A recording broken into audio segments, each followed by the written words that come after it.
Τα Χανιά, φωλιασμένα στη βορειοδυτική ακτή της Κρήτης, ήταν μια πόλη αντιθέσεων. Αρχαίες πέτρινες κατασκευές στέκονταν δίπλα σε σύγχρονα κτίρια με τη Μεσόγειο θάλασσα έναν συνεχή σύντροφο για τους κατοίκους της. Για την οικογένεια Παπανικολάου, το εκτεταμένο κτήμα τους στα περίχωρα της πόλης ήταν ταυτόχρονα ένα ιερό και ολοένα και περισσότερο ένα τάφος αναμνήσεων. Ο θάνατος του Γεωργίου Παπανικολάου 2 χρόνια πριν είχε αφήσει τη σύζυγό του Σοφία, χήρα με 5 κόρες και μια καταραίουσα κληρονομιά. Οι ελαιώνες που είχαν συντηρήσει την οικογένειά τους για γενιές κατέρεαν με τις σκληρές καλοκαιρινές ξηρασίες και την μεταβαλλόμενη οικονομία να απειλούν να σβήσουν όλα όσα είχαν χτίσει. Η Δανάη, η μεγαλύτερη κόρη στα 23 της χρόνια, στεκόταν στο μπαλκόνι του οικογενειακού της σπιτιού, παρακολουθώντας τους εργάτες να κινούνται μέσα από τους ελαιώνες από κάτω. Τα σκούρα μαλλιά της χόρευαν στο απαλό αεράκι, καθώς τα μάτια της ακολουθούσαν μία συγκεκριμένη φιγούρα, τον Στέφανο Παπά. Στα 42 του υψωνόταν πάνω από τους άλλους εργάτες, με τους φαρδιούς ώμους και τα δυνατά του χέρια να κάνουν γρήγορα το κλάδεμα. Ήταν στο κτήμα μόνο 6 μήνες, προσληφθέν αφού ο προηγούμενος εργοδηγός τους είχε εγκαταλείψει, διαισθανόμενος την επικείμενη οικονομική κατάρρευση.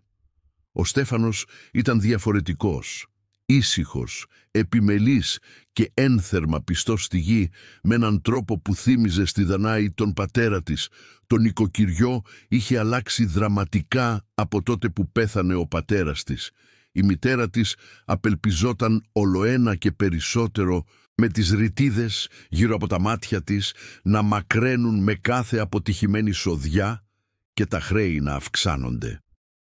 Η Σοφία Παπανικολάου ήταν κάποτε η πιο σεβαστή γυναίκα στον κοινωνικό τους κύκλο, διοργανώνοντας περίτεχνες συγκεντρώσεις όπου η ελίτ των Χανίων συζητούσε για την πολιτική και τον πολιτισμό με άφθονο κρασί και παραδοσιακές κριτικές λιχουδιές. Τώρα, μόλις που έβγαινε από το κυρίως σπίτι, περνώντας τις μέρες της μελετώντας τα βιβλία και στέλνοντας ολοένα και πιο φρενήρεις επιστολές σε μακρινούς συγγενείς και πρώην συνεργάτες. Οι 4 μικρότερες αδερφές της Δανάης, η Ελένη, η Μελίνα, η Ήρης και η νεαρή Θάλια, είχαν προστατευτεί από τα χειρότερα οικονομικά τους προβλήματα. Στα 19, 18, 16 και 14 αντίστοιχα, συνέχισαν την εκπαίδευσή τους και διατήρησαν την ψευδαίσθηση της ευημερίας στην οποία επέμενε η μητέρα τους. Ένας Παπανικολάου δεν δείχνει ποτέ αδυναμία, τους υπενθύμιζε η Σοφία, ισιώνοντας τους ώμους τους όταν έφταναν οι επισκέπτες. Αλλά οι επισκέπτες έρχονταν λιγότερο συχνά τώρα και οι προσκλήσεις σε εκδηλώσεις στην πόλη είχαν σχεδόν σταματήσει. Η ένταση στο σπίτι έφτασε στο αποκορύφωμά της ένα ζεστό βράδυ του Μαΐου, όταν ο δικηγόρος της οικογένειάς τους, ο κύριος Καραβίτης, έφτασε απροειδοποίητα. Η Δανάη διάβαζε στη Θάλια στην αυλή όταν παρατήρησε το αυτοκίνητό του να στρίβει στο σκονισμένο δρόμο. Η σοβαρή έκφραση στο πρόσωπό του της είπε όλα όσα έπρεπε να ξέρει. Δεν υπήρχαν καλά νέα να έχει. Της έδωσε ήσυχα εντολή να ενταχθεί στις άλλες αδερφές τους μέσα πριν κατευθυνθεί στο γραφείο της μητέρας της, όπου ήδη ανταλλάσσονταν σιγανά αλλά έντονα λόγια. 3 μήνες, Σοφία. Αυτός είναι όλος ο χρόνος που είναι διατεθειμένη να σου δώσει η τράπεζα, είπε ο κύριος Καραβίτης με τη φωνή του να αντυχεί μέσα από την μερικώς ανοιχτή πόρτα. Οι φόροι ακίνητης περιουσίας δεν έχουν πληρωθεί εδώ και πάνω από 1 χρόνο και οι πληρωμές του δανείου έχουν πλέον 6 μήνες καθυστέρηση. Έχω κάνει ό,τι μπορούσα, αλλά χωρίς μια σημαντική πληρωμή θα ξεκινήσουν τις διαδικασίες κατάσχεσης. Η καρδιά της Δανάης βούλιαξε καθώς άκουσε τη μητέρα της να παίρνει μια απότομη ανάσα. Αυτό είναι αδύνατο. Αυτή η περιουσία ανήκει στην οικογένεια του συζύγου μου εδώ και 5 γενιές. Σίγουρα πρέπει να υπάρχει κάτι... Εκτός αν καταφέρετε να βγάλετε 50.000 ευρώ μέχρι το τέλος του καλοκαιριού, φοβάμαι ότι δεν υπάρχει τίποτα άλλο να γίνει. διέκοψε ο κ. Καραβίτης με τον τόνο του να μαλακώνει από γνήσια λύπη. «Γνωρίζω την οικογένειά σας πολλά χρόνια, Σοφία. Αυτό με πληγώνει βαθιά, αλλά πρέπει να προετοιμαστείτε και οι κόρες σας για την πιθανότητα να χάσετε την περιουσία».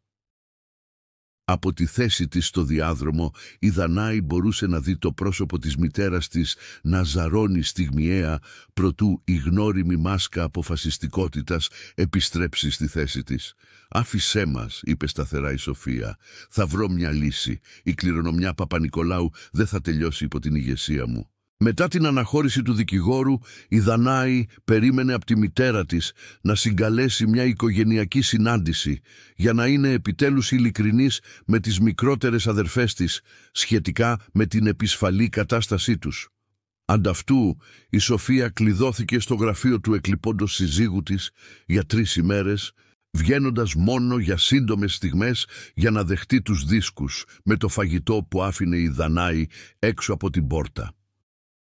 Όταν τελικά βγήκε, υπήρχε ένα παράξενο φως στα μάτια της, ένα μείγμα θριάμβου και κάτι πιο σκοτεινό που η Δανάη δεν μπορούσε να αναγνωρίσει ακριβώς. «Φωνάξτε τα κορίτσια», έδωσε εντολή η Σοφία με φωνή πιο σταθερή από τι ήταν εδώ και μήνες. «Και στείλτε να φωνάξουν τον Στέφανο, βρήκα τη σωτηρία μας». Το γεμάτο αυτοπεποίθηση χαμόγελο που απλώθηκε στο πρόσωπο της μητέρας της θα έπρεπε να ήταν καθησυχαστικό, αλλά αντίθετα προκάλεσε μια ανατριχύλα στη σπονδυλική στήλη της Δανάης. Κάτι θεμελιώδες είχε αλλάξει εκείνες τις 3 μέρες απομόνωσης και καθώς η Δανάη πήγαινε να μαζέψει τις αδερφές της, δεν μπορούσε να ξεπεράσει την αίσθηση ότι όποιο σχέδιο κι αν είχε καταστρώσει η μητέρα της θα άλλαζε τη ζωή τους αμετάκλητα.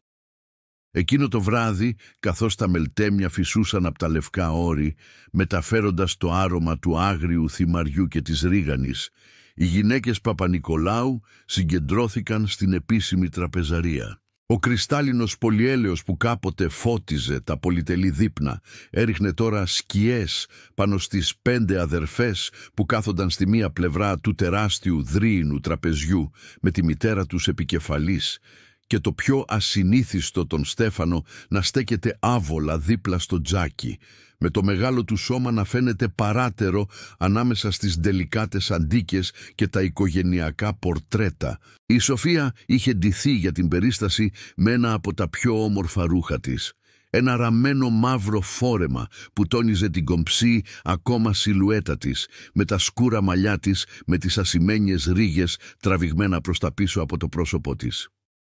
«Οι κόρες μου», άρχισε, η φωνή της με τον αυταρχικό τόνο που κάποτε επέφερε σεβασμό στους υψηλότερους κύκλους των Χανίων. «Και ο Στέφανο. Πέρασα αυτές τις μέρες συλλογιζόμενος το μέλλον μας και την κληρονομιά αυτής της οικογένειας. Αυτό που πρόκειται να προτείνω μπορεί να φαίνεται ασυνήθιστο, ακόμα και σοκαριστικό, αλλά σας παρακαλώ να ακούσετε προσεκτικά πριν κρίνετε». Η Δανάη αντάλλαξε νευρικά βλέμματα με τις αδερφές της. Η Θάλια, ακόμα τόσο μικρή, έδειχνε ενθουσιασμένη με το μυστήριο όλου αυτού, ενώ η Ελένη, μπάντα πραγματίστρια, μισόκλεισε τα μάτια της καχύποπτα. Η Μελίνα και η Ήρης κάθονταν εντελώς ακίνητες, με τις εκφράσεις τους προσεκτικά ουδέτερες, όπως τις είχαν μάθει. Καμία τους δεν θα μπορούσε να προβλέψει τι θα έλεγε στη συνέχεια η μητέρα της, λόγια που θα έθεταν σε κίνηση μια αλυσίδα γεγονότων, που θα άλλαζε για πάντα την πορεία της προσεκτικά οργανωμένης ζωής τους. «Η οικογένειά μας βρίσκεται σε γκρεμό», συνέχισε η Σοφία, με τη φωνή της να αντυχεί στην σιωπηλή τραπεζαρία. «Το κτήμα, το σπίτι μας, το ίδιο μας το όνομα κινδυνεύει. Χωρίς άμεση παρέμβαση μέσα σε 3 μήνες θα χάσουμε όλα όσα έχουν χτίσει γενιές Παπα-Νικολάου». Σταμάτησε για λίγο, αφήνοντας τη σοβαρότητα των λόγων της να κατακλείσει τις κόρες της. Ο ενθουσιασμός της Θάλιας μετατράπηκε σε σύγχυση, ενώ το σαγόνι της Ελένης σφίχτηκε ορατά.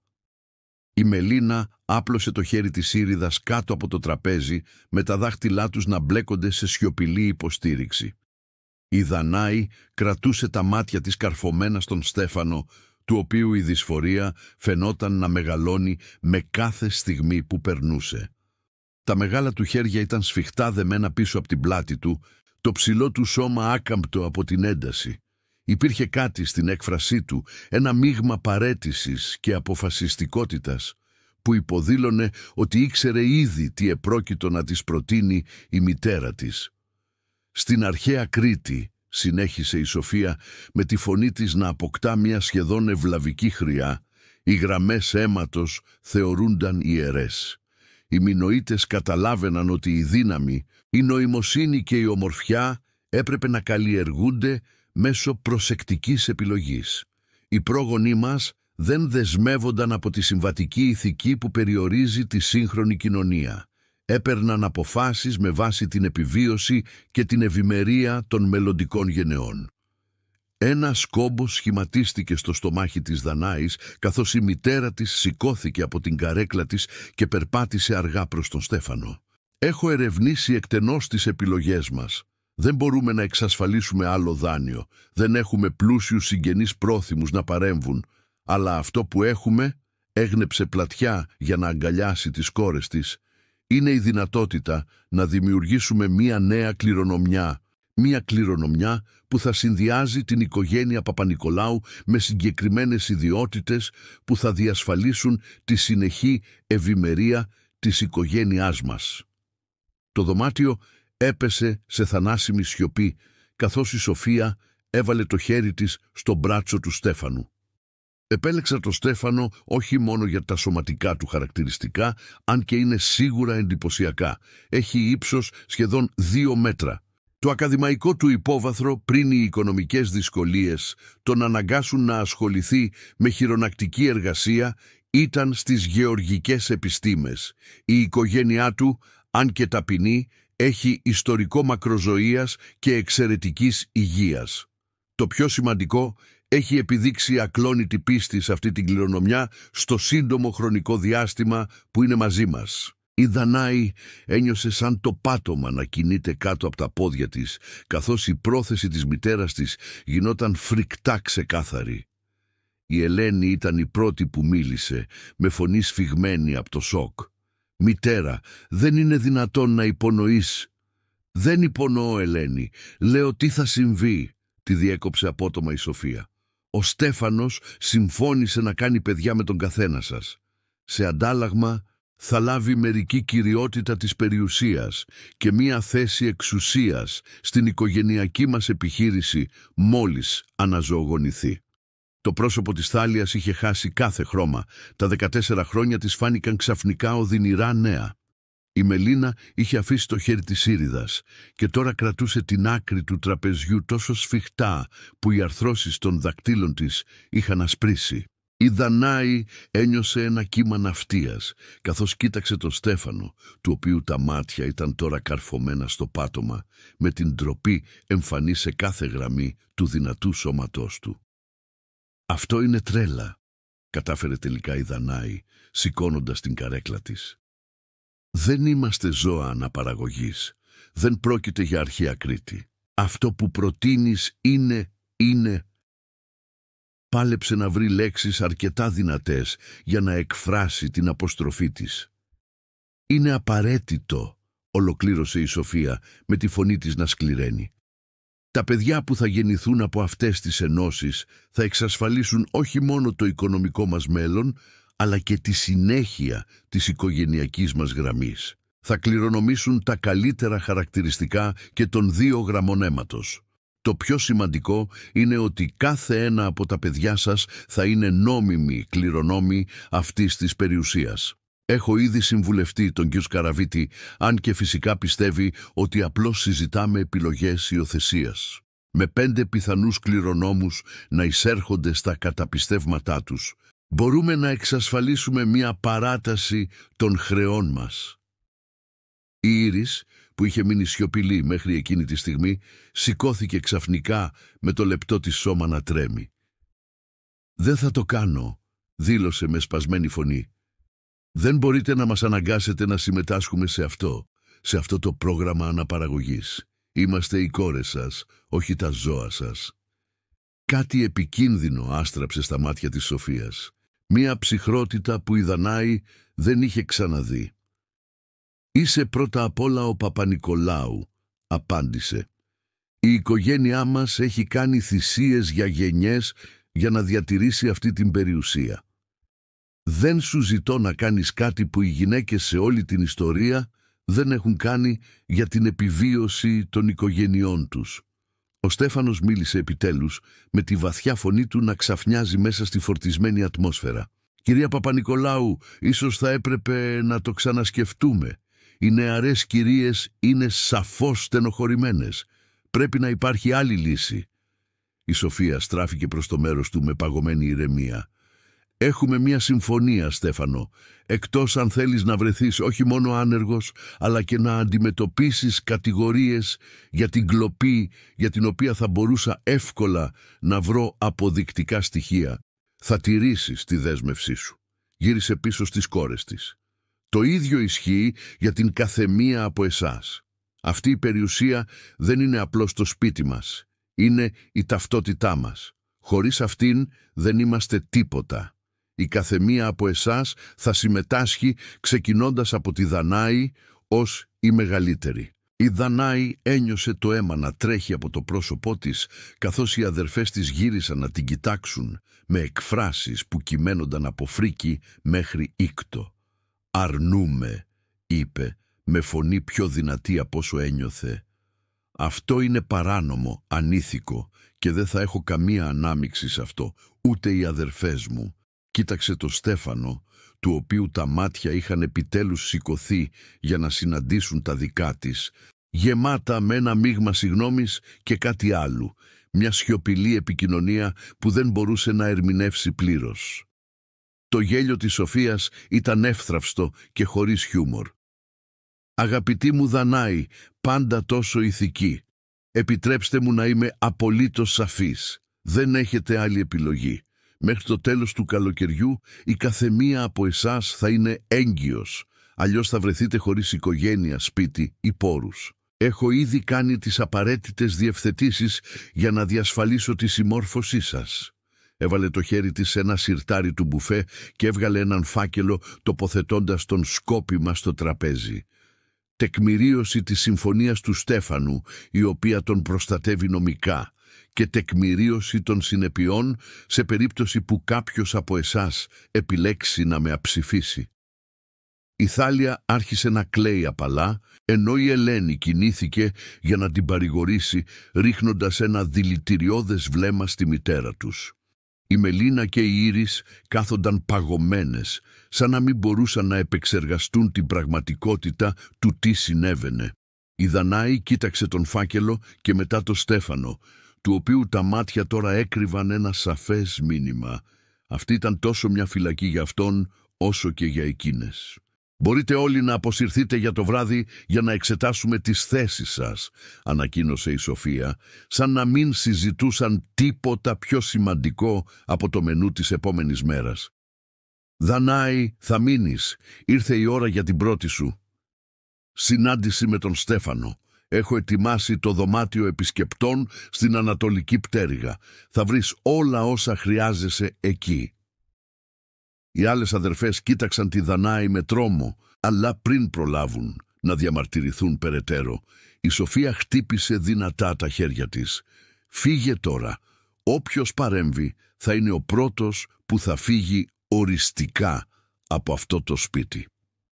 Με απρόθυμα, ηττημένα βήματα, οι μικρότερες αδερφές της βγήκαν από την τραπεζαρία, η Ελένη υποστηρίζοντας την ακόμα έκλαιγε με λυγμούς Θάλια, ενώ η Μελίνα και η Ήρης ακολουθούσαν σοκαρισμένες σιωπηλές. Καθώς η πόρτα έκλεισε πίσω τους, η Δανάη κοίταξε τη μητέρα της και το Στέφανο, με το μυαλό της να ψάχνει μανιωδώς για μια διέξοδο από αυτόν τον εφιάλτη.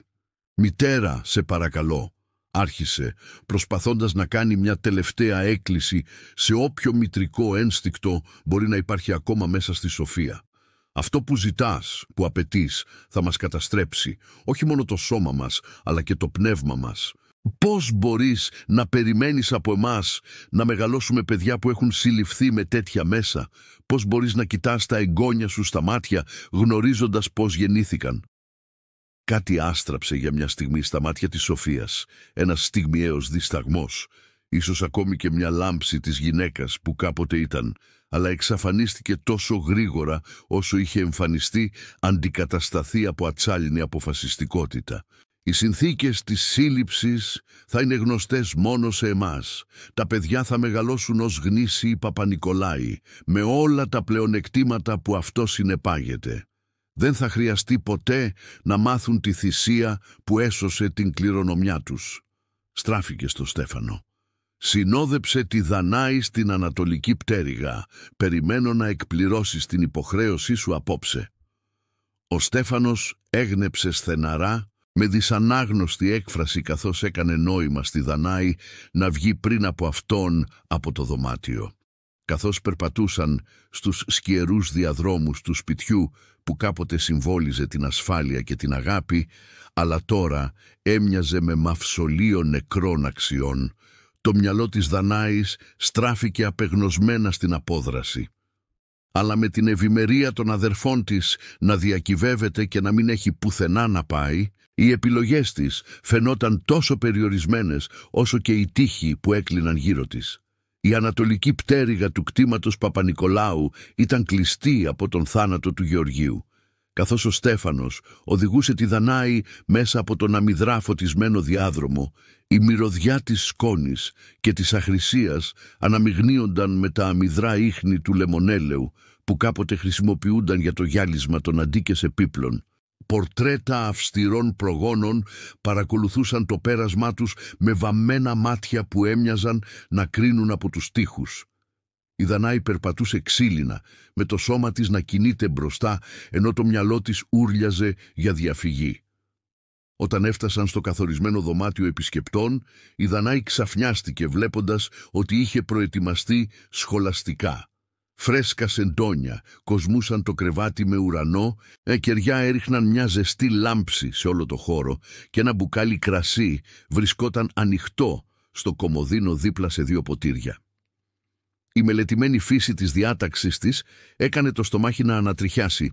Η μητέρα της σχεδίαζε αυτό το άσεμνο σενάριο, ενώ οι υπόλοιποι παρέμεναν αδιάφοροι.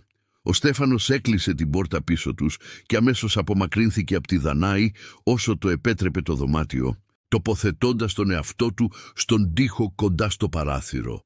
Έξω το φεγγάρι φώτιζε τους ελαιώνες, τα ασημένια φύλλα θρώιζαν στο νυχτερινό αεράκι.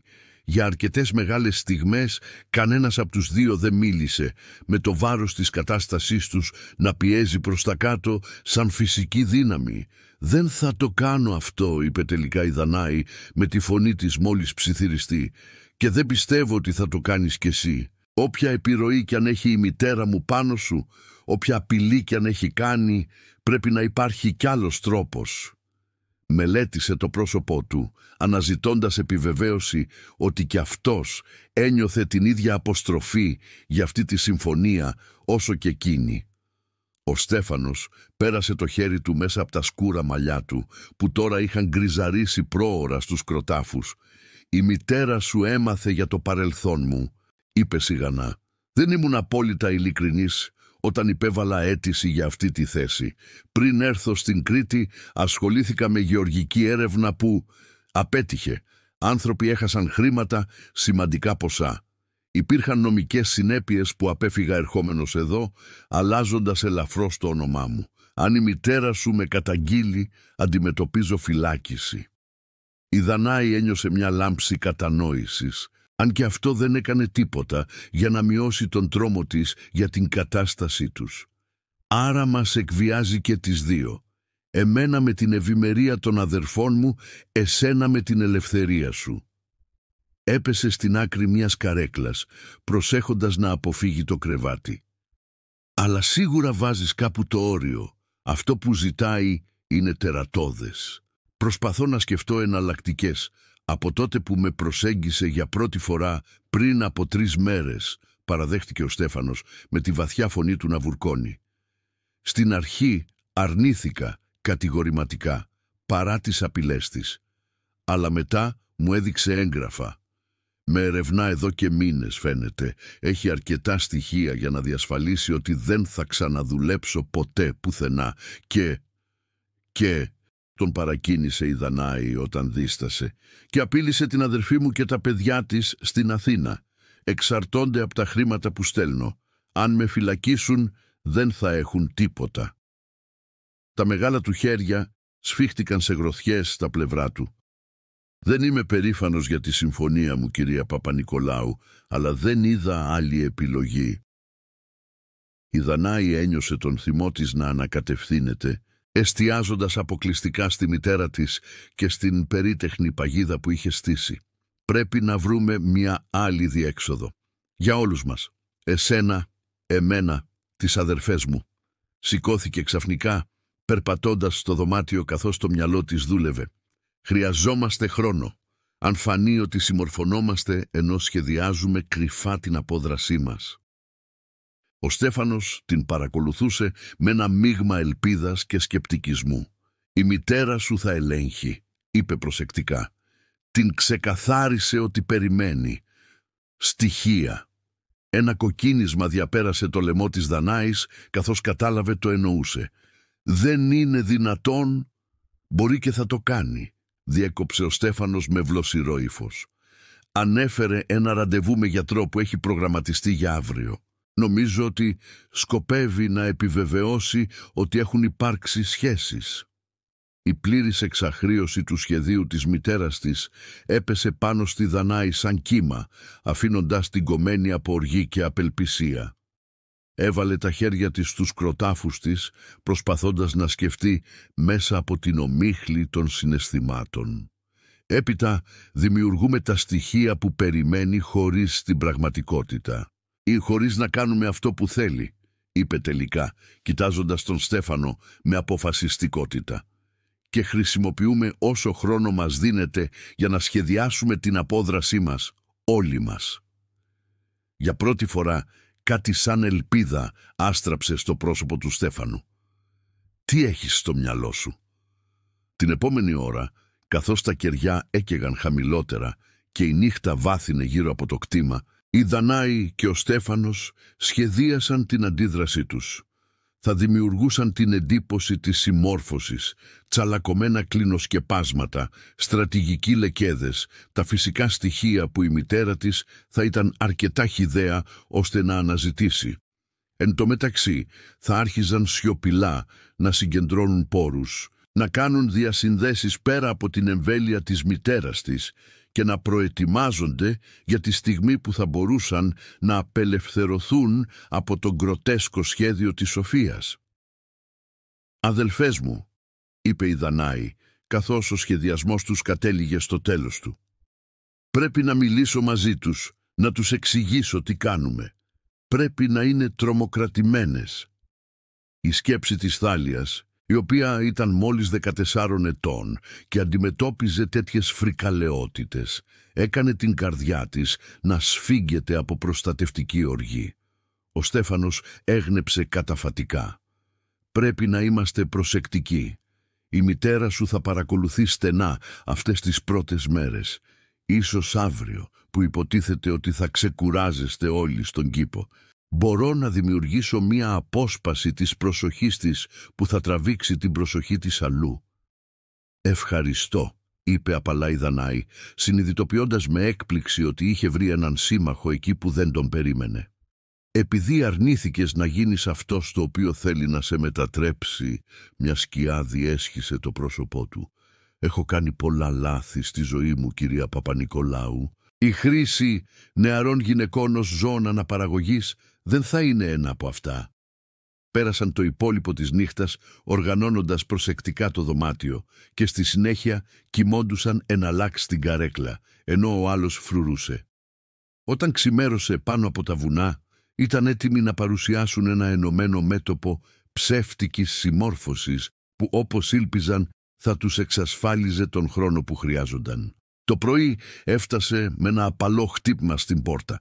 Η Δανάη που είχε νηστάξει στην καρέκλα ξύπνησε ξαφνικά καθώς ο Στέφανος χάιδεψε γρήγορα τα μαλλιά του και ξεκούμπωσε εν μέρη το πουκάμισό του πριν ανοίξει την πόρτα. Η Σοφία στεκόταν στο διάδρομο με την κομψή της εμφάνιση ήδη τέλεια παρά την πρωινή ώρα. Τα μάτια της σάρωσαν το δωμάτιο παρατηρώντας τα ατιμέλητα κλινοσκεπάσματα, την σκόπιμα ατιμέλητη εμφάνιση της Δανάης και τα άδεια ποτήρια κρασιού. «Ωραία», είπε απλά, η φωνή της δεν πρόδιδε ούτε θρίαμβο ούτε ντροπή. «Στέφανε, μπορείς να επιστρέψεις στο κατάλημά σου για να προετοιμαστείς για την ημερήσια εργασία. Δανάη, το ραντεβού σου με τον Δοκτήριο Μαρκόπουλο είναι στις 10. Περιμένω να είσαι έτοιμη». Χωρίς να περιμένει απάντηση, γύρισε και έφυγε, με τις φτέρνες της να χτυπούν στο μαρμάρινο πάτωμα σαν το τικ-τακ ενός ρολογιού που μετράει αντίστροφα το χρόνο που τους απομένει. Ο Στέφανος και η Δανάη αντάλλαξαν ένα βλέμμα γεμάτο σκληρή αποφασιστικότητα πριν εκείνος βγει κρυφά από την πόρτα, προσέχοντας να διατηρήσει την φάρσα που είχαν δημιουργήσει. Μόνη στο δωμάτιο που δεν είχε γίνει μάρτυρας της παραβίασής τους, αλλά της συμφωνίας αντίστασής τους, η Δανάη επέτρεψε στον εαυτό της μια στιγμή αγνού, φλογερού μίσους για αυτό που είχε γίνει η μητέρα της. Έπειτα, ισιώνοντας τους ώμους της, άρχισε να προετοιμάζεται για το ραντεβού που θα ήταν η πρώτη δοκιμασία της εξαπάτησής τους. Το πρωί πέρασε μέσα σε μια ομίχλη ταπείνωσης. Ο Δοκτώρης Μαρκόπουλος, ένας παλιός οικογενειακός φίλος που είχε θεραπεύσει τις γυναίκες Παπανικολάου για χρόνια, διεξήγαγε την εξέτασή του με επαγγελματική αδιαφορία, αλλά η Δανάη μπορούσε να δει τις ερωτήσεις στα μάτια του. Τι θα μπορούσε να εξηγήσει γιατί η Σοφία Παπανικολάου ξαφνικά επέμεινε σε έλεγχο αναπαραγωγικής υγείας για τη μεγαλύτερη κόρη της, τονίζοντας την ανάγκη επιβεβαίωσης της πρόσφατης σεξουαλικής δραστηριότητας. Ο γιατρός δεν είπε τίποτα πέρα από τις ιατρικές ανάγκες, αλλά το παρατεταμένο βλέμμα του, καθώς η Δανάη ετοιμαζόταν να φύγει, έλεγε πολλά. «Όλα φαίνονται φυσιολογικά, κυρία Παπανικολάου», ανέφερε στη Σοφία στο διάδρομο, αγνοώντας ότι η Δανάη μπορούσε να ακούσει μέσα από την μερικώς ανοιχτή πόρτα. «Πράγματι, υπήρξε πρόσφατη προσωπική δραστηριότητα όπως ρωτήσατε». Η άβολη παύση στη δήλωσή του κατέστησε σαφές πόσο ασυνήθιστο έβρισκε το αίτημα. «Εξαιρετικά», απάντησε κοφτά η Σοφία. «Θα χρειαστεί να προγραμματίσουμε παρόμοια ραντεβού και για τις άλλες κόρες μου τις επόμενες εβδομάδες. Ο οικογενειακός προγραμματισμός είναι ύψης της σημασίας για εμάς αυτή τη στιγμή». Η Δανάη ένιωσε άρρωστη με την ελαφρώς συγκαλυμμένη εξήγηση της μητέρας της, αλλά και ανακούφιση που η απάτη τους είχε περάσει την πρώτη της δοκιμασία. Καθώς επέστρεφαν σιωπηλά στο κτήμα οδηγώντας, εκείνη κοίταξε την πόλη των Χανίων που περνούσε από εκεί. Την πολύβουη αγορά, το βενετσιάνικο λιμάνι, την κανονική ζωή που ζούσε ακριβώς πέρα από την εμβέλειά της. Σύντομα, υποσχέθηκε στον εαυτό της, σύντομα θα ήταν όλοι ελεύθεροι από τον εφιάλτη που είχε κατασκευάσει η μητέρα της. Εκείνο το απόγευμα, όπως είχε προγραμματιστεί, ο Στέφανος δημιούργησε μια απόσπαση της προσοχής αναφέροντας ένα πρόβλημα άρδευσης στον πιο απομακρυσμένο ελαιώνα που απαιτούσε την άμεση προσοχή της Σοφίας. Με τη μητέρα της απασχολημένη για τουλάχιστον μία ώρα, η Δανάη μάζεψε τις αδερφές της στο δωμάτιο της Θάλιας, το πιο απομακρυσμένο από το κυρίως σπίτι και με τις λιγότερες πιθανότητες να την ακούσουν. «Άκουσέ με προσεκτικά», άρχισε, κοιτάζοντας 4 ζευγάρια μάτια ορθάνυχτα από φόβο και αβεβαιότητα. «Αυτό που σχεδιάζει η μητέρα δεν πρόκειται να συμβεί, ούτε σε κανέναν μας». Εξήγησε τη συμφωνία της με τον Στέφανο, το σχέδιό τους να προσποιηθούν ότι συμμορφώνονται ενώ προετοίμαζαν την απόδρασή τους, τονίζοντας ότι ήταν σύμμαχος, όχι ο κακός που η μητέρα τους είχε προσπαθήσει να τον κάνει. «Μα πώς θα ξεφύγουμε?» ρώτησε η Ελένη, πάντα πρακτική. «Δεν έχουμε δικά μας χρήματα. Η μητέρα ελέγχει τα πάντα». «Και πού θα πηγαίναμε», πρόσθεσε η Μελίνα. «Δεν έχουμε άλλη οικογένεια που θα μας έπαιρνε και τους 5». Η Δανάη είχε προβλέψει αυτές τις ερωτήσεις. «Σκεφτόμουν τον φίλο του πατέρα μου στην Αθήνα, τον καθηγητή οικονόμου. Θυμάσαι πως πάντα έλεγε ότι μπορούσαμε να πάμε σε αυτόν αν χρειαζόμασταν ποτέ κάτι. Πιστεύω ότι το εννοούσε. Αν μπορέσουμε να επικοινωνήσουμε μαζί του, να του εξηγήσουμε την κατάστασή μας, ίσως μας βοηθήσει, έστω και προσωρινά». Η Ήρης, που μέχρι τώρα ήταν σιωπηλή, μίλησε. «Τι θα γίνει με τον Στέφανο? Η μητέρα θα τον καταστρέψει αν φύγουμε. Έρχεται μαζί μας», είπε σταθερά η Δανάη. «Ή θα δραπετεύσουμε όλοι μαζί, αλλιώς κανείς μας δεν θα το κάνει. Αυτή είναι η συμφωνία που έκανα μαζί του». Η Θάλια, η οποία κρατούσε σφιχτά ένα μαξιλάρι στο στήθος της καθ' όλη τη διάρκεια της συζήτησης, μίλησε τελικά με σιγανή φωνή. «Φοβάμαι, Δανάη, τι θα γίνει αν η μητέρα μας πιάσει να σχεδιάζουμε? Τι θα κάνει?» Η Δανάη κινήθηκε και κάθισε δίπλα στη μικρότερη αδερφή της, τυλίγοντας το χέρι της γύρω από τους λεπτούς ώμους της. «Γι' αυτό πρέπει να είμαστε απολύτως προσεκτικοί.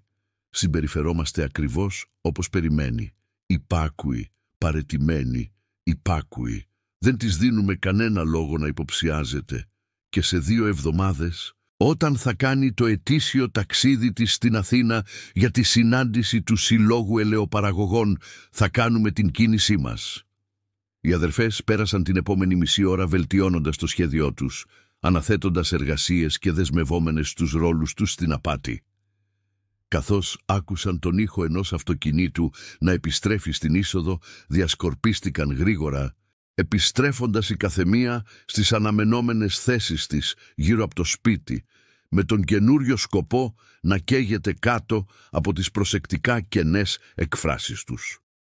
Για τις επόμενες μέρες η φάρσα συνεχίστηκε. Η Δανάη διατήρησε το πρόσχημα των νυχτερινών συναντήσεων με τον Στέφανο, ενώ οι αδερφές της προετοιμάζονταν με διακριτικούς τρόπους. Η Ελένη μάζευε αργά μικρά τιμαλφή που θα μπορούσαν να πουλήσουν αν χρειαζόταν. Η Μελίνα έψαχνε για δρομολόγια λεωφορείων για την Αθήνα. Η Ήρης μάζευε απαραίτητα έγγραφα από το γραφείο της μητέρας τους κατά τη διάρκεια των απογευματινών υπνακιών της. Ακόμη και η μικρή Θάλια έπαιζε το ρόλο της, εμφανιζόμενη ολοένα και πιο αποσυρμένη. Μια αντίδραση που η Σοφία φάνηκε να παρατηρεί με ικανοποίηση παρά με ανησυχία. Την 7η νύχτα της απάτης τους, καθώς η Δανάη συναντιόταν με τον Στέφανο σε αυτό που είχε γίνει το δωμάτιο σχεδιασμού τους, εκείνος έφερε ανησυχητικά νέα. «Η μητέρα σου τηλεφωνεί στις επαφές της στην Αθήνα», ανέφερε ήσυχα. «Την άκουσα να μιλάει με κάποιον για διαδικασίες επαλήθευσης, μόλις επιβεβαιωθούν οι εγκυμοσύνες. Πιστεύω ότι σκοπεύει να κάνει εξετάσεις DNA για να βεβαιωθεί ότι είμαι όντως ο πατέρας». Η Δανάη ένιωσε το αίμα να τρέχει από το πρόσωπό της. «Το σχέδιό μας να καθυστερήσουμε με ψευδώς αρνητικά αποτελέσματα δεν θα λειτουργήσει για πολύ, λοιπόν. Πρέπει να κινηθούμε πιο γρήγορα». Περπατούσε στο δωμάτιο με το μυαλό της να τρέχει γρήγορα. Το ταξίδι της στην Αθήνα είναι ακόμα 1 εβδομάδα μακριά. Μπορούμε να είμαστε έτοιμες νωρίτερα. Ο Στέφανος δίστασε. «Υπάρχει κάτι άλλο. Νομίζω ότι κάτι υποψιάζεται. Σήμερα με ρώτησε για τις επαφές μου με εσένα και τις αδερφές σου εκτός των κανονισμένων συναντήσεών μας. Φάνηκε ιδιαίτερα ενδιαφερόμενη για το αν έχουμε μιλήσει κατηδίαν». Ένα ρίγος διαπέρασε τη σπονδυλική στήλη της Δανάης. Αν η μητέρα της ήταν ήδη καχύποπτη, το παράθυρο ευκαιρίας τους μπορεί να έκλεινε πιο γρήγορα από το αναμενόμενο. «Αύριο το βράδυ», αποφάσισε. «Θα πρέπει να φύγουμε αύριο το βράδυ. Μπορείτε να κανονίσετε τη μεταφορά χωρίς να κινήσετε υποψίες». «Έρχεται ένα φορτηγό διανομής για τα πρώτα δείγματα ελαιολάδου», είπε ο Στέφανος μετά από μια στιγμή σκέψης. «Ο οδηγός είναι φίλος μου από την προηγούμενη δουλειά μου. Πιστεύω ότι μπορώ να τον πείσω να μας βοηθήσει στην κατάλληλη τιμή». «Χρησιμοποίησέ το», είπε η Δανάη. βγάζοντας το χρυσό βραχιόλι που της είχε χαρίσει ο πατέρας της για τα 18 γενέθλιά της. Θα πρέπει να είναι αρκετό για να εξασφαλίσει τη συνεργασία του και να μας πάει τουλάχιστον στο Ρέθυμνο, από όπου μπορούμε να πάρουμε το λεωφορείο για Ηράκλειο και μετά Αθήνα. Καθώς ολοκλήρωναν τις λεπτομέρειες του βιαστικά επιταχυνόμενου σχεδίου τους, ούτε η σκιά που πέρασε για λίγο από τη χαραμάδα κάτω από την πόρτα, ούτε άκουσε τα απαλά βήματα να υποχωρούν στο διάδρομο. Βήματα που οδήγησαν τη Σοφία Παπανικολάου πίσω στο γραφείο της, όπου άρχισε αμέσως να κάνει τα δικά της τηλεφωνήματα, με τη φωνή της χαμηλή και επίγουσα, καθώς εξέδιδε οδηγίες που θα σφράγιζαν τη μοίρα του σπιτικού της μέχρι το πρωί. Η αυγή ξέσπασε πάνω από τα χανιά με μια δυσίωνη κόκκινη λάμψη που έβαψε κατακόκκινους τους λευκούς τοίχους του κτήματος Παπανικολάου. Η Δανάη ξύπνησε ξαφνικά, με την καρδιά της να χτυπάει δυνατά πριν καν συνειδητοποιήσει πλήρως. Κάτι δεν πήγαινε καλά. Το σπίτι ήταν πολύ ήσυχο. Έλειπαν οι συνηθισμένοι ήχοι του προσωπικού της κουζίνας που ετοίμαζε το πρωινό νωρίς το πρωί.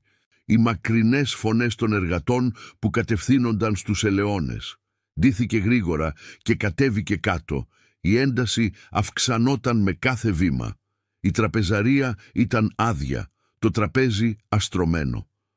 Προχωρώντας προσεκτικά προς την κουζίνα, η Δανάη τη διαπίστωσε εξίσου άδεια. Ούτε καφές έφτιαχνε, ούτε ψωμί ψήνονταν στο φούρνο. Ήταν σαν το προσωπικό του σπιτιού να είχε απλώς εξαφανιστεί. Μια κίνηση στην αυλή τράβηξε την προσοχή της μέσα από το παράθυρο. Ο Στέφανο συνοδευόταν στο χώρο από δύο άγνωστους άντρες, μεγαλόσωμους και επιβλητικούς, με σκούρα κοστούμια που τους έδειχναν ξεκάθαρα ότι δεν ανήκαν στο κτήμα. Η έκφραση στο πρόσωπο του Στέφανου, ένα μείγμα παρέτησης και συγγνώμης, την άφησε να νιώσει πανικό. «Δυστυχώς δεν θα έρθει μαζί μας για πρωινό». Η φωνή της μητέρας της ακούστηκε από πίσω της, κάνοντας τη Δανάη να γυρίσει. Η Σοφία στεκόταν στην πόρτα, άψογα ντυμένη όπως πάντα, αλλά με μια σκληρότητα στην έκφρασή της που μετέτρεπε τα κομψά χαρακτηριστικά της σε κάτι σχεδόν αγνώριστο. «Πίστευες πραγματικά ότι δεν θα ανακάλυπτα τη μικρή σου συνωμοσία?» Η Δανάη ένιωσε την προσεκτικά κατασκευασμένη ψυχραιμία της να αρχίζει να ραγίζει. «Τι του έχεις κάνει?» «Τίποτα ακόμα», απάντησε η Σοφία, μετακινούμενη στην κουζίνα με αποφασιστικά βήματα. «Ο κύριο Παπάς, ή μάλλον ο κύριος Αλεξίου, το πραγματικό του όνομα πριν φύγει από την Αθήνα, απλώς κρατείται μέχρι να επιληθούν ορισμένα ζητήματα. Οι άνδρες που τον συνοδεύουν εργάζονται για μια ιδιωτική εταιρεία security που έχω προσλάβει για να βοηθήσει στη διαχείρισή της. Οικογενειακής μας κατάστασης. Δεν μπορείς να το κάνεις αυτό», είπε η Δανάη, παλεύοντας να κρατήσει τη φωνή της σταθερή. Τι κι αν σχεδιάζεις, τι κι αν νομίζεις ότι καταφέρνεις. Αυτό έχει ξεπεράσει τα όρια, μητέρα. Είμαστε οι κόρες σου, όχι τα υπάρχοντά σου». Κάτι άστραψε στα μάτια της Σοφίας, ένα μείγμα θυμού και κάτι που ίσως είχε πληγωθεί, το οποίο γρήγορα καταπνίγηκε. «Ποτέ δεν κατάλαβες τι σημαίνει να είσαι Παπανικολάου, την ευθύνη, την κληρονομιά, τη θυσία που απαιτείται για να διατηρήσεις τι έχουν χτίσει γενιές. Ο πατέρας σου σε προστάτευσε από τις σκληρές πραγματικότητες της θέσης μας και κάνοντάς το σε άφησε απροετοίμαστο για αυτό που έπρεπε να γίνει. Αυτό που έχτισε ο πατέρας ήταν μια οικογένεια βασισμένη στην αγάπη και τον σεβασμό. Αντέτεινε η Δανάη με τη φωνή της να υψώνεται παρά τις προσπάθειές της να την ελέγξει. Όχι αυτή η διεστραμμένη εκδοχή δυναστείας που προσπαθείς να δημιουργήσεις. Θα τον τρόμαζε αυτό που έχεις γίνει. Το χαστούκι ήρθε ξαφνικά. Το χέρι της Σοφίας ακούμπησε το μάγουλο της Δανάης με αρκετή δύναμη ώστε να ρίξει το κεφάλι της στο πλάι. «Δεν θα τολμήσεις να μου πεις τι θα σκεφτόταν ο άντρας μου», σφύριξε η Σοφία. Η ψυχραιμία της τελικά έσπασε και αποκάλυψε την απελπισία που κρύβεται από κάτω. «Κάνω τι είναι απαραίτητο για να σώσω όλα όσα είχε κερδίσει με κόπο. όλα όσα θα έπρεπε να έχουν σημασία και για εσένα. Η Δανάη άγγιξε το τσούξιμο στο μάγουλό της, κοιτάζοντας τη μητέρα της σαν να την έβλεπε για πρώτη φορά. «Πού είναι οι αδερφές μου?» «Σε παρακολουθούν», είπε η Σοφία, ανακτώντας τον ψυχρό της έλεγχο. «Όπως θα είσαι κι εσύ. Ήλπιζα ότι θα καταλάβαινες, ότι θα ηγούσουν των αδερφών σου με το παράδειγμά σου. Αντίθετα, επέλεξες την ανυπακοή. Οπότε τώρα πρέπει να λάβουμε πιο άμεσα μέτρα». Πριν προλάβει να απαντήσει η Δανάη, οι δύο άντρες που είχαν συνοδεύσει το Στέφανο εμφανίστηκαν στην πόρτα. «Οι διευθετήσεις ολοκληρώθηκαν, κυρία Παπα-Νικολάου», ανέφερε ο ψηλότερος.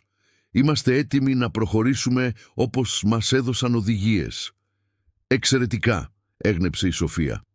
«Δανάη, θα έρθεις μαζί μου τώρα. Οι αδερφές σου περιμένουν στη νότια πτέρυγα. Ήρθε η ώρα να εξηγήσουμε τις νέες παραμέτρους της συμφωνίας μας». Με τους άνδρες ασφαλείας να την περικυκλώνουν, η Δανάη δεν είχε άλλη επιλογή από το να ακολουθήσει τη μητέρα της μέσα από το σπίτι προς το μέρος που κάποτε ήταν το ιδιωτικό γραφείο του πατέρα της. Μέσα οι αδερφές της ήταν ήδη καθισμένες, με τα πρόσωπά τους χλωμά και φοβισμένα. Το αριστερό μάτι της Ελένης ήταν πρισμένο, υποδηλώνοντας ότι είχε προβάλει μεγαλύτερη αντίσταση από τις άλλες.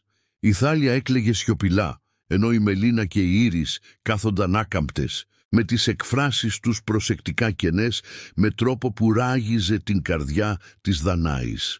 Ήταν φανερό ότι βρίσκονταν εκεί για αρκετό καιρό. «Τώρα που είμαστε όλοι μαζί», άρχισε η Σοφία, παίρνοντας τη θέση της πίσω από το τεράστιο γραφείο που ήταν του συζύγου της, «επιτρέψτε μου να σας εξηγήσω τι θα συμβεί στη συνέχεια. Το πεδαριώδες σχέδιο απόδρασής σας κατέστησε αναγκαία μια αλλαγή στην προσέγγιση μας. Ο Στέφανος θα συνεχίσει να εκπληρώνει το ρόλο του, αλλά υπό πολύ αυστηρότερη επίβλεψη. Θα περιορίζεστε ο καθένας σας στα δωμάτια σας, εκτός από συγκεκριμένα καθορισμένες ώρες. Το προσωπικό του σπιτιού έχει απολυθεί προσωρινά για να διασφαλιστεί η ιδιωτικότητα κατά τη διάρκεια αυτής της ευαίσθητης μεταβατικής περίοδου. «Δεν μπορείς να μας κρατάς φυλακισμένους στο ίδιο μας το σπίτι», είπε η Ελένη, με βραχνή αλλά προκλητική φωνή, παρά τον τραυματισμό της. «Όχι κρατούμενη, Ελένη, προστατευμένη, καθοδηγούμενη, μέχρι να καταλάβεις τη σημασία αυτού που κάνουμε εδώ». Η φωνή της Σοφίας ήταν απόκοσμα ήρεμη, καθώς σκιαγράφησε τη νέα τους πραγματικότητα. Ένα πρόγραμμα παρακολουθούμενων αλληλεπιδράσεων με τον Στέφανο, τακτικές ιατρικές εξετάσεις, περιορισμένη επικοινωνία με τον έξω κόσμο, όλα σχεδιασμένα ως απαραίτητα μέτρα για τη διατήρηση της οικογενειακής κληρονομιάς. Καθώς η μητέρα της μιλούσε, η Δανάη ένιωσε μια παράξενη ηρεμία να την κατακλείζει. Η φρίκη της κατάστασής τους παρέμενε, αλλά ο φόβος της αντικαθίστατο από κάτι άλλο, έναν ψυχρό, καθαρό θυμό που όξινε τις σκέψεις της και σταθεροποίησε την αποφασιστικότητά της. Δεν επρόκειτο πλέον για διαφυγή. Επρόκειτο για επιβίωση και, το πιο σημαντικό, για δικαιοσύνη. «Και τι γίνεται με τον Στέφανο σε όλα αυτά?» ρώτησε η Δανάη όταν η μητέρα της τελικά σταμάτησε. Ποτέ δεν συμφώνησε σε αναγκαστικό περιορισμό ή στο να χρησιμοποιηθεί ως ζώο αναπαραγωγής υποφρούρηση. «Οι προτιμήσεις του κύριου Αλεξίου είναι άσχετες», απάντησε η Σοφία απαξιωτικά. «Έχει τους δικούς του λόγους για συμμόρφωση, τους οποίους επιβεβαίωσα σήμερα το πρωί με μια κλήση προς ορισμένες αρχές στην Αθήνα, οι οποίες εξακολουθούν να ενδιαφέρονται πολύ για το πού βρίσκεται. Θα κάνει τι απαιτείται, αλλιώς θα αντιμετωπίσει συνέπειες πολύ χειρότερες από αυτές που τον περιμένουν εδώ». Η Δανάη αντάλλαξε ματιές με τις αδερφές της, μια σιωπηλή επικοινωνία που περνούσε ανάμεσά τους. Ό,τι κι αν συνέβαινε στη συνέχεια, θα το αντιμετώπιζαν μαζί. Οι άνδρες ασφαλείας παρέμειναν στην πόρτα καθώς η Σοφία συνέχιζε να σκιαγραφεί το νέο τους πρόγραμμα, με τη φωνή της να βουίζει για χρονοδιαγράμματα και προσδοκίες, ενώ το μυαλό της Δανάης δούλευε μανιωδώς, αξιολογώντας και απορρίπτοντας πιθανά σχέδια. Η αιχμαλωσία τους ξεκίνησε αμέσως μετά τη συνάντηση. Κάθε αδελφή συνοδεύτηκε στο δωμάτιό της από ένα μέλος του προσωπικού ασφαλείας, με τη Σοφία να συνοδεύει προσωπικά τη Δανάη. «Θα παραμείνετε εδώ μέχρι το δείπνο», την ενημέρωσε η μητέρα της, καθώς η κλειδαριά έβαλε το κουμπί στη θέση της από έξω. «Σκεφτείτε αυτό το διάστημα για να σκεφτείτε τις ευθύνες σας απέναντι σε αυτήν την οικογένεια». Μόνη στο δωμάτιό της, η Δανάη κινούνταν μεθοδικά, ελέγχοντας για πιθανά εργαλεία ή όπλα, αξιολογώντας το παράθυρο ως οδό διαφυγής, πολύ ψηλό, με καινούρια κάγκελα που δεν είχε προσέξει πριν, και τελικά κάθονταν στο κρεβάτι της για να σκεφτεί. Η μητέρα της ήταν πάντα οργανωμένη σε σημείο αιμονής, σχεδιάζοντας κάθε πτυχή της ζωής τους με ακρίβεια. Αλλά αυτό το επίπεδο προετοιμασίας υποδήλωνε κάτι πέρα από τον απλό έλεγχο. Μιλούσε για ένα μυαλό που εργαζόταν προς αυτή τη στιγμή για περισσότερο χρόνο από τι είχαν συνειδητοποιήσει.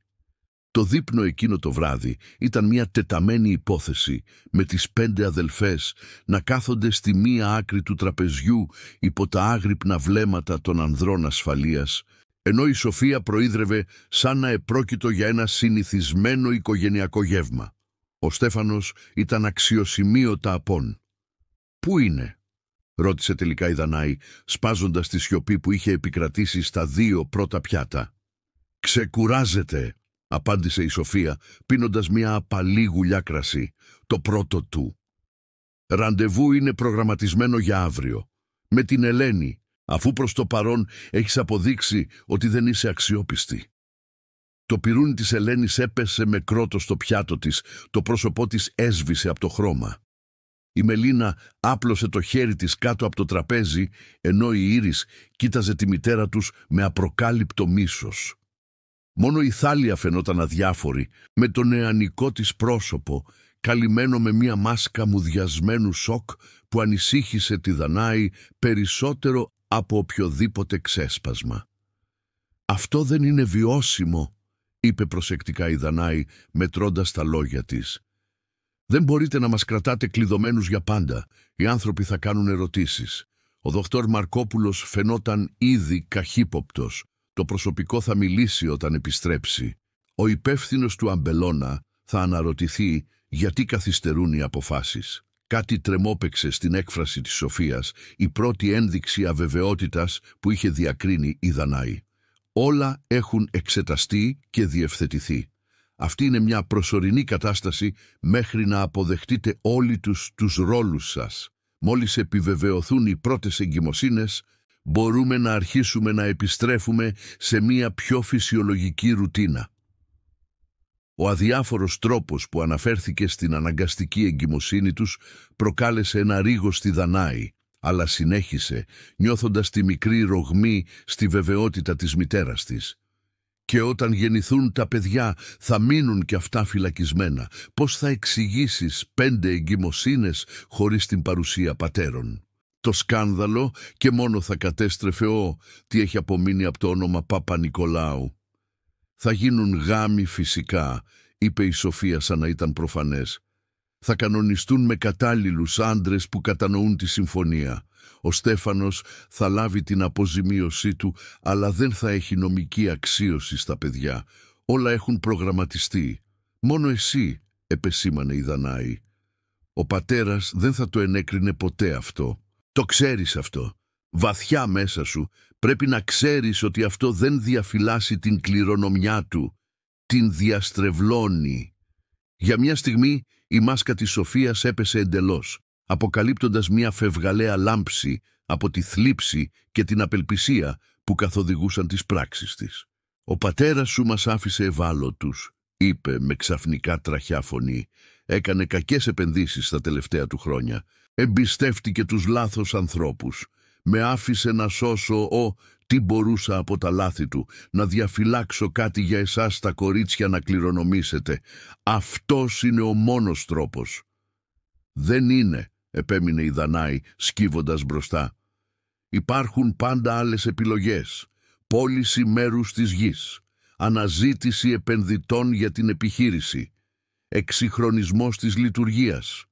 Θα μπορούσαμε να συνεργαστούμε ως οικογένεια για να βρούμε μια λύση που δεν θα μας καταστρέψει στη διαδικασία διάσωσης της κληρονομιάς μας». Πριν προλάβει να απαντήσει η Σοφία, μια φασαρία από τον διάδρομο τους διέκοψε. Ένας από τους άνδρες ασφαλείας μπήκε στην τραπεζαρία με σοβαρή έκφραση. «Κυρία Παπανικολάου, υπάρχει μια κατάσταση που απαιτεί την άμεση προσοχή σας. Το θέμα έχει γίνει μη συνεργάσιμο». Η Σοφία σηκώθηκε αμέσως, με την στιγμιαία ευαλωτότητά της να αντικαθίσταται από ψυχρή αποτελεσματικότητα. «Συνεχίστε το γεύμα σας», έδωσε εντολή στις κόρες της. «Θα το αναλάβω εγώ». Καθώς έφευγε από το δωμάτιο, ο εναπομείνας φύλακας ασφαλείας πλησίασε το τραπέζι, με την παρουσία του να αποτελεί σαφή προειδοποίηση ενάντια σε οποιαδήποτε προσπάθεια να την ακολουθήσει ή να παρέμβει. Οι αδερφές έτρωγαν σιωπηλές για αρκετά λεπτά, με την ένταση στο δωμάτιο σχεδόν αφόρητη. Τότε, ακριβώς τη στιγμή που η Δανάη σκεφτόταν αν θα ρισκάρει να μιλήσει ανοιχτά παρά την επιφυλακή τους, ένας ήχος σαν σπασμένο γυαλί ακούστηκε από κάπου βαθιά στο σπίτι, ακολουθούμενος από υψωμένες φωνές και κάτι που θα μπορούσε να ήταν μια κραυγή πόνου. Ο φρουρός δίστασε, φανερά διχασμένος ανάμεσα στις εντολές του να προσέχει τις αδελφές και στην πιθανή ανάγκη να βοηθήσει τον συνάδελφό του. Μετά από μια στιγμή αναποφασιστικότητας, κινήθηκε προς την πόρτα, κοιτάζοντας το διάδρομο προς την αναταραχή. «Μείνετε καθισμένοι», διέταξε απότομα πριν εξαφανιστεί προς την κατεύθυνση της αναταραχής. Τη στιγμή που χάθηκε από το οπτικό του πεδίο, η Δανάη στράφηκε προς τις αδερφές της. «Αυτή μπορεί να είναι η μόνη μας ευκαιρία», ψιθύρισε πηγόντως. «Πρέπει να φύγουμε τώρα, όσο είναι αφηρημένη». Η Ελένη έγνεψε αμέσως, ξεχνώντας τον τραυματισμό της μέσα στην πιεστική πιθανότητα. «Η πόρτα της κουζίνας», πρότεινε. «Είναι η πιο κοντινή και το φορτηγάκι παράδοσης είναι ακόμα παρκαρισμένο στην είσοδο της υπηρεσίας». Κινήθηκαν σαν ένας, εγκαταλείποντας την τραπεζαρία για την κουζίνα, περιηγούμενοι στο σπίτι που γνώριζαν στενά, παρά το ασυνήθιστο σκοτάδι και τη σιωπή. Καθώς έφτασαν στην πόρτα της κουζίνας, άκουσαν τη φασαρία να δυναμώνει, φωνές, τον ήχο των επίπλων που ανατρέπονταν, τη φωνή της Σοφίας να υψώνεται με ασυνήθιστη ανησυχία.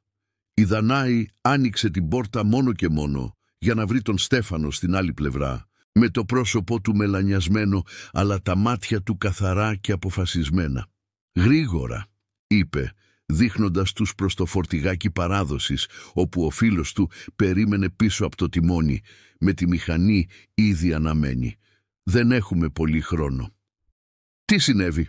ρώτησε η Δανάη, καθώς διέσχιζαν βιαστικά την αυλή, με τις μικρότερες αδερφές να τρέχουν μπροστά, ενώ αυτοί και ο Στέφανος έφτασαν από πίσω.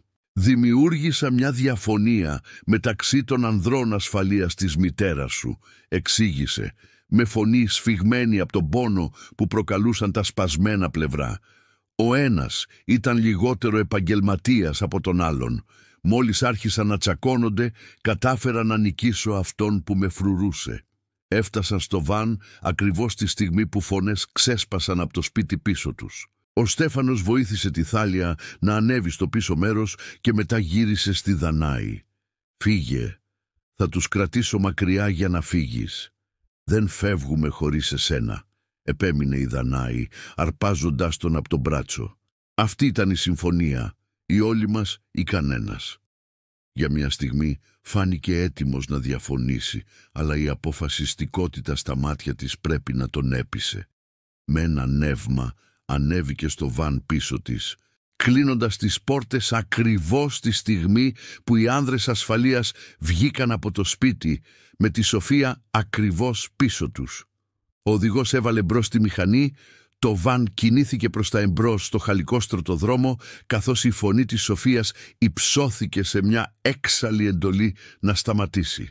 Καθώς περνούσαν από τις πύλες του κτήματος και έβγαιναν στον κεντρικό δρόμο, η Δανάη κοίταξε πίσω στη φθήνουσα φιγούρα της μητέρας της, που στεκόταν μόνη της στην είσοδο του μεγάλου σπιτιού που είχε γίνει η αιμονή της. Για μία σύντομη στιγμή ένιωσε ένα τσίμπημα, κάτι σαν ήκτο, που γρήγορα αντικαταστάθηκε από το ατσάλι της αποφασιστικότητας. Ό,τι και να συνέβαινε στη συνέχεια ήταν ελεύθερη. Το ταξίδι προς την Αθήνα ήταν γεμάτο ένταση. Εγκατέλειψαν το φορτηγάκι παράδοσης στο Ρέθυμνο για ένα δημόσιο λεωφορείο για το Ηράκλειο. Έπειτα πήραν το νυχτερινό πλοίο για τον Πειραιά, στριμωγμένοι ο ένας στον άλλον στην οικονομική θέση, χοροπηδώντας από κάθε ανακοίνωση, περιμένοντας σχεδόν να δουν την ομάδα ασφαλείας της μητέρας τους να επιβιβάζεται ανα πάσα στιγμή, αλλά μέχρι την αυγή περπατούσαν στους δρόμους της Αθήνας, κουρασμένοι αλλά ελεύθεροι, κατευθυνόμενοι προς το διαμέρισμα του καθηγητή Οικονόμου στην Πανεπιστημιούπολη. Ο καθηγητής, ένας ευγενικός άντρας γύρω στα 60, ο οποίος ήταν ο πιο στενός φίλος του πατέρα τους από τα χρόνια του πανεπιστημίου, άνοιξε την πόρτα του στην απροσδόκητη άφιξή τους με σοκ που γρήγορα μετατράπηκε σε αποφασιστική φιλοξενία. «Οι κόρες του Γεωργίου», είπε, συνοδεύοντάς τες μέσα. «Και εσείς, κύριε», πρόσθεσε κοιτάζοντας το Στέφανο με κατανοητή σύγχυση. «Ένας φίλος», είπε απλά η Δανάη, «που μας βοήθησε όταν το χρειαζόμασταν περισσότερο». Πάνω από φλιτζάνια δυνατού ελληνικού καφέ διηγήθηκαν την ιστορία τους, μια προσεκτικά επεξεργασμένη εκδοχή που τόνιζε την επιδεινούμενη ψυχική κατάσταση της μητέρας τους και την οικονομική απελπισία της, χωρίς να περιγράφει λεπτομερώς όλη τη φρίκη των σχεδίων της. Ήταν αρκετό. Ο καθηγητής Οικονόμου έκανε άμεσες διευθετήσεις για να μείνουν, τηλεφωνώντας σε συναδέλφους που θα μπορούσαν να βοηθήσουν με νομικά ζητήματα, κάνοντας διακριτικές ερωτήσεις για την κατάσταση του Στέφανου στην Αθήνα και υποσχόμενος να χρησιμοποιήσει τις διασυνδέσεις του για να διασφαλίσει ότι η Σοφία δεν θα μπορούσε απλώς να τους αναγκάσει να επιστρέψουν. «Ο πατέρας σας θα ήταν περήφανος για το θάρρος σας», τους είπε, καθώς τελικά εγκαταστάθηκαν στα δωμάτια του με την εξάντληση να τους καταβάλει. «Και συντετριμμένοι από αυτό που σας οδήγησε σε αυτό το σημείο. Ξεκουραστείτε τώρα. Θα αρχίσουμε να τα τακτοποιούμε όλα αύριο». Τις επόμενες ημέρες άρχισε να διαμορφώνεται μία νέα πραγματικότητα. Μέσω των νομικών επαφών του καθηγητή Οικονόμου έμαθαν ότι η Σοφία όντως είχε δηλώσει την εξαφάνισή τους, αλλά η ιστορία της είχε προκαλέσει ανησυχία στις αρχές, ιδιαίτερα όταν ο Δοφτέρ Μαρκόπουλος εξέφρασε ανησυχίες σχετικά με τις ασυνήθιστες ιατρικές εξετάσεις που είχε ζητήσει. Ξεκίνησε έρευνα για τα οικονομικά της οικογένειας Παπανικολάου, αποκαλύπτοντας όχι μόνο το βάθος των λανθασμένων υπολογισμών του πατέρα τους, αλλά και αρκετές αμφισβητήσιμες συναλλαγές που είχε κάνει η Σοφία τους τελευταίους μήνες. Για τον Στέφανο η λύση ήταν λιγότερο απλή. Τα λάθη του παρελθόντος δεν μπορούσαν απλώς να σβηστούν, αλλά με τη βοήθεια του καθηγητή και τις συστάσεις χαρακτήρα των αδελφών επιτεύχθηκε ένας συμβιβασμός με τους πρώην εργοδότες του που θα του επέτρεπε να αποφύγει τη φυλάκιση με αντάλλαγμα πληρωμές αποζημίωσης για αρκετά χρόνια. Η ίδια η περιουσία έγινε αντικείμενο νομικών διαδικασιών που θα διαρκούσαν μήνες. Στο μεταξύ, οι αδελφές άρχισαν να ξαναχτίζουν τη ζωή τους στην Αθήνα. Η Δανάη εγγράφηκε σε μαθήματα διοίκησης επιχειρήσεων στο Πανεπιστήμιο, αποφασισμένη να ανακτήσει και να διαχειριστεί σωστά τι είχε απομείνει από την οικογενειακή τους κληρονομιά. Η Ελένη συνέχισε το εδώ και καιρό καταπιεσμένο ενδιαφέρον της για τη νομική, ενώ η Μελίνα και η Ήρης επέστρεψαν στις σπουδές τους με μια νέα εκτίμηση για την ελευθερία των καθημερινών ακαδημαϊκών ζητημάτων. Ακόμα και η Θάλια, η νεότερη και πιο τραυματισμένη από τη δοκιμασία τους, άρχισε να δείχνει σημάδια ανάκαμψης καθώς εγκαταστάθηκε σε ένα νέο σχολείο και έκανε φίλους της ηλικίας της. 3 μήνες μετά την απόδρασή τους, καθώς το φθινόπωρο έβαφε την Αθήνα στο χρυσό φως, η Δανάη έμαθε τα νέα που περίμενε και ταυτόχρονα φοβόταν. Η Σοφία Παπανικολάου είχε κατηγορηθεί επίσημα για πολλαπλές κατηγορίες παράνομης κράτησης, εξαναγκασμού και οικονομικής απάτης. Η γυναίκα που ήταν πρόθυμη να θυσιάσει την αυτονομία και την αξιοπρέπεια των κορών της για χάρη των πέτρινων τείχων και των ελαιόδεντρων, θα αντιμετώπιζε τώρα τη δικαιοσύνη για τις πράξεις της. Εκείνο το βράδυ, η Δανάη συνάντησε τον Στέφανο σε ένα μικρό καφέ κοντά στο πανεπιστήμιο, όπου είχε βρει δουλειά διαχειριζόμενος τον μικρό ελαιώνα του ιδιοκτήτη έξω από την πόλη.